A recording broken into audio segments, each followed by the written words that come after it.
আজি মোৰ খুবেই সৌভাগ্য অনুভৱ কৰিছোঁ মই নিজকে, কাৰণ যিখন ঘৰৰ চাৰিসীমাত ভাৰতৰ স্বনামধন্য কণ্ঠশিল্পী কুমাৰ চানু ডাঙৰীয়াৰ পদধূলা পৰিছিল, সেই তেনেকুৱা এটা বৃহত্তৰ চাৰিসীমাত মই মোৰ নিজৰ খোজ দিব পাৰিছোঁ।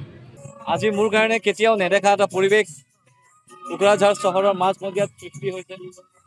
আমাৰ সকলোৰে পৰিচিত শ্ৰদ্ধাৰ আমাৰ ইয়াৰে BTR চৰকাৰৰ কাৰ্যবাহী সদস্য শ্ৰদ্ধাৰ অৰূপ কুমাৰ দেৰ বাসগৃহত ইমান ধুনীয়া এখন সাংস্কৃতিক কাৰ্যসূচী তেখেতে আয়োজন কৰিছে। উক্ত অনুষ্ঠানটিত ময়ো নিমন্ত্ৰিত অতিথি হিচাপে উপস্থিত আছিলোঁ। ইমান বেছি ভাল লাগিল, তেখেতে নোকোৱাকৈ মই দুটা গান গাই দিম। ভাল লাগিছে। আৰু এনেকুৱা ধৰণৰ সামাজিক আৰু সাংস্কৃতিক পৰিৱেশ প্ৰত্যেকজন যিবোৰ লোক আমাৰ ৰাইজৰ বাবে কাম কৰি আছে, যিবোৰ ৰাইজৰ প্ৰতিনিধি, তেখেতসকলে এনেকুৱা ধৰণৰ পদক্ষেপ ঘৰে ঘৰে লোক, মই তাকে কামনা কৰিছোঁ। বহুত বেছি শুভেচ্ছা আছে।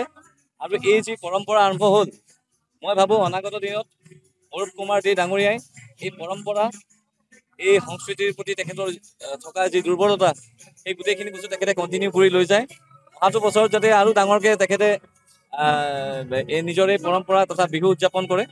বিচুৱা, বহাগ, বৈশাগু যি বুলিয়ে কয়, মই তাকে কামনা কৰিছোঁ আৰু তেখেতলৈ অত্যন্ত মৰম আৰু শুভকামনা জ্ঞাপন কৰিছোঁ। প্ৰথমবাৰৰ বাবে BTCত মোৰ বাসগৃহত আজি কোচ ৰাজবংশী সংস্কৃতি, যি আমাৰ বিচুৱা নৃত্য, গোৱালিনী নৃত্য, বিহুৰ নৃত্য আৰু জেং বিহু বুলি যিটো আমি কওঁ, জেং বিহুত বহুত জাতি জনগোষ্ঠীৰ সংস্কৃতি বা ট্ৰেডিশ্যন ইয়াতে দাঙি ধৰা হৈছে।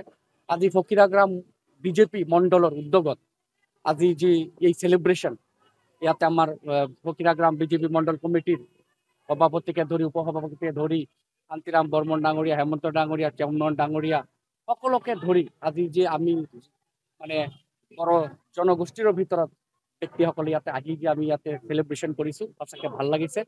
আমি বিচাৰোঁ অসমৰ লগে লগে BTCতো প্ৰত্যেক জাতি জনগোষ্ঠীৰ সমন্বয় গঢ়ি থাকক, মিলি থাকক। আমাৰ মাজত যাতে কোনো ধৰণৰ ডিছক্ৰিমিনেশ্যন নহয়। কোন কোচ ৰাজবংশী, কোনে বঙালী, কোনে বড়ো, কোনে অসমীয়া স্পিকিং লেংগুৱেজ ব্যক্তি, এইবিলাকৰ মাজত আমাৰ কোনো ধৰণৰ ভেদাভেদ নাথাকে। আমি BTCক যি শান্তিৰ পৰিৱেশ আমি পাইছোঁ, আৰু এই শান্তিৰ বাতাবৰণত আমি যে এই কলা কৃষ্টিবিলাক ফেষ্টিভেল চেলিব্ৰেট কৰি পেলাই ৰাইজক আমি মানে এটা হেৰি দিব বিচাৰিছোঁ, মানে এৱাৰনেছ।